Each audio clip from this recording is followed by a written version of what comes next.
Halo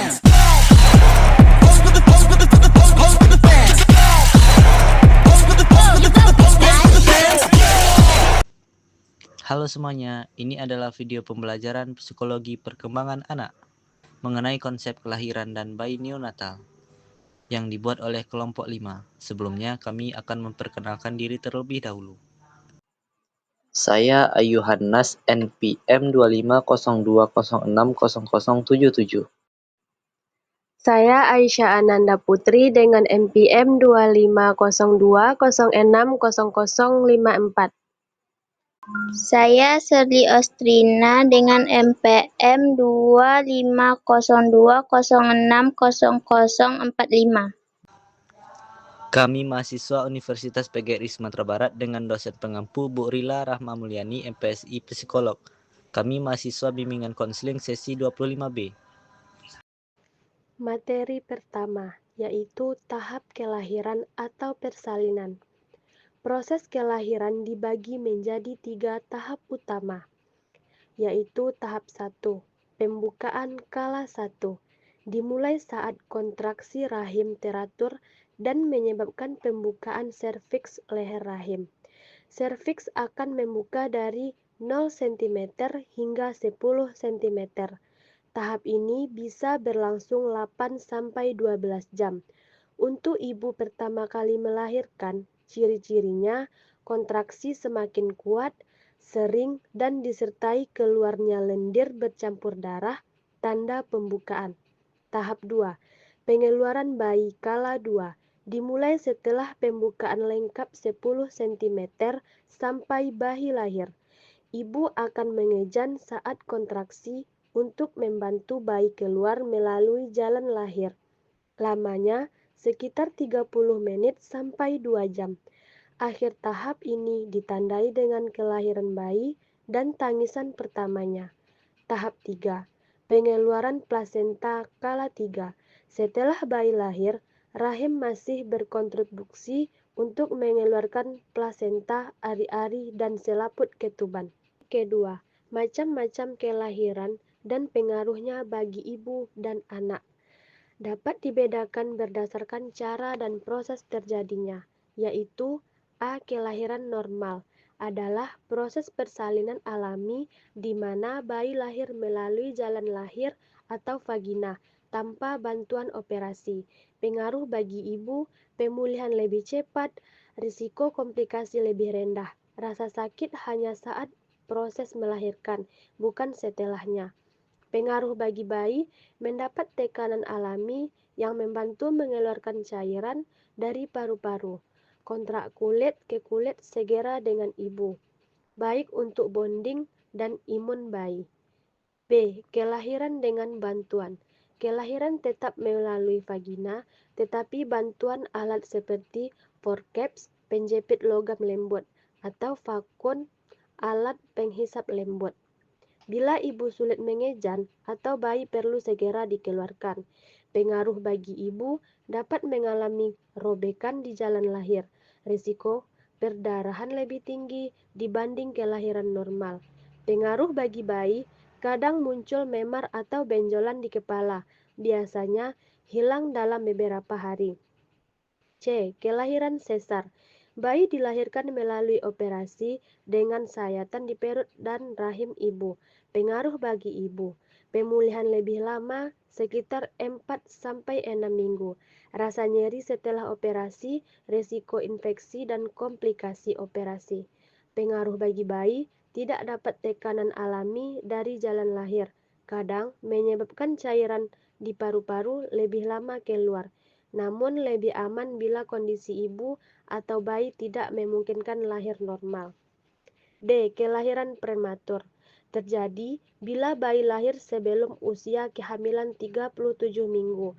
Pengaruh bagi ibu dapat menyebabkan stres emosional karena kondisi bayi yang lemah, memerlukan perawatan intensif di rumah sakit. Pengaruh bagi bayi, organ belum matang, paru-paru, otak, sistem imun, berat badan, lahir rendah dan butuh perawatan intensif NES. E. Kelahiran kembar. Bayi lahir lebih dari 1, 2 atau lebih. Pengaruh bagi ibu, resiko komplikasi kehamilan lebih tinggi, misalnya tekanan darah tinggi, pendarahan. Proses persalinan bisa lebih lama. Pengaruh bagi bayi, berat badan sering lebih rendah, kemungkinan lahir prematur lebih besar. Penyesuaian bayi neonatan 1. Penyesuaian sistem pernapasan setelah tali pusat dipotong, suplai oksigen dari ibu terhenti. Bayi harus segera mulai bernafas sendiri melalui paru-paru. Paru-paru yang seharusnya terisi cairan jenis akan mengembang dan mulai berfungsi. Tangisan pertama bayi membantu membuka saluran napas. 2. Penyesuaian sistem peredaran darah. Sirkulasi darah bayi berubah total karena tali pusat dipotong. Lubang kecil di jantung atau foramen ovale dan ductus arteriosus yang berguna saat janin mulai menutup. Darah kini mengalir melalui paru-paru untuk mengambil oksigen. 3. Penyesuaian suhu tubuh. Di dalam rahim, suhu tubuh bayi diatur oleh tubuh ibu. Setelah lahir, bayi harus mengatur suhu tubuhnya sendiri. Bayi mulai kehilangan panas sehingga perlu dibungkus atau dijaga tepat hangat. 4. Penyesuaian sistem pencernaan. Setelah lahir, bayi mulai mencerna makanan sendiri melalui pemberian ASI. Organ pernapasan mulai aktif bekerja dan mengeluarkan mekonium atau tinta pertama bayi. 5. Penyesuaian sistem kekebalan tubuh. Bayi mulai memiliki kekebalan tubuh yang lebih lemah. Perlindungan awal berasal dari antibodi ibu melalui ASI atau kolostrum. ASI membantu bayi melalui infeksi di masa awal kehidupannya. 6. Penyesuaian sistem akresi atau pembuangan. Ginjal mulai berfungsi untuk mengeluarkan sisa metabolisme melalui urin. Biasanya bayi buang air kecil dalam 24 jam pertama setelah lahir. Materi keempat, bahaya fisik pada periode neonatal. Bahaya fisik adalah gangguan yang mempengaruhi kesehatan tubuh bayi baru lahir atau neonatus.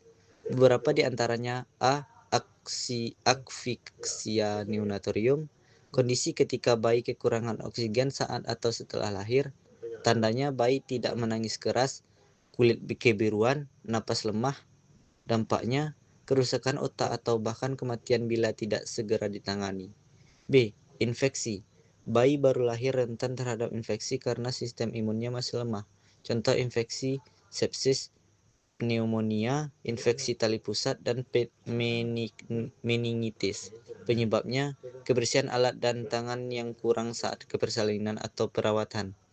C. Hipotermia, suhu tubuh rendah. Bayi mudah kehilangan panas karena lapisan lemaknya masih tipis. Terjadinya jika bayi tidak segera dikeringkan atau dibungkus setelah lahir. Dampaknya gangguan pernapasan, penurunan gula darah, bahkan kematian. Ikterus atau kuning, disebabkan oleh penumpukan bilirubin dalam darah. Biasanya muncul di minggu pertama kelahiran. Jika terlalu tinggi bisa menyebabkan kerusakan otak atau kernicterus. E. Berat badan lahir rendah atau BBLR. Bayi lahir dengan berat kurang 2.500 gram berisiko tinggi mengalami gangguan suhu, infeksi, dan kesulitan bernafas. F. Kelainan kongenital atau cacat bawaan. Dapat berupa kelainan jantung, bibir sumbing, atau kelainan saraf. Biasanya disebabkan oleh faktor genetik, infeksi ibu saat hamil, atau kekurangan gizi. 2. Bahaya psikologis pada periode neonatal. Walaupun bayi belum dapat berinteraksi penuh, faktor psikologis tetap penting karena mempengaruhi perkembangan emosional dan ikatan ibu anak. Kurangnya kontak emosional dengan ibu, bayi yang tidak segera mendapat pelukan atau sentuhan atau bonding, dari ibu dapat mengalami gangguan perkembangan emosional di kemudian hari. Kontak kulit ke kulit penting untuk menumbuhkan rasa aman. Penolakan atau stres dari orang tua. Jika orang tua merasa stres, depresi, atau menolak kehadiran bayi, hal ini dapat mempengaruhi kestabilan emosional bayi. Bayi bisa menjadi lebih rewel, sulit tidur, dan sulit menyesuaikan diri. Kurangnya stimulasi lingkungan, bayi yang tidak mendapatkan rangsangan seperti suara lembut, sentuhan, atau cahaya akan lambat dalam perkembangan sensorik dan sosialnya.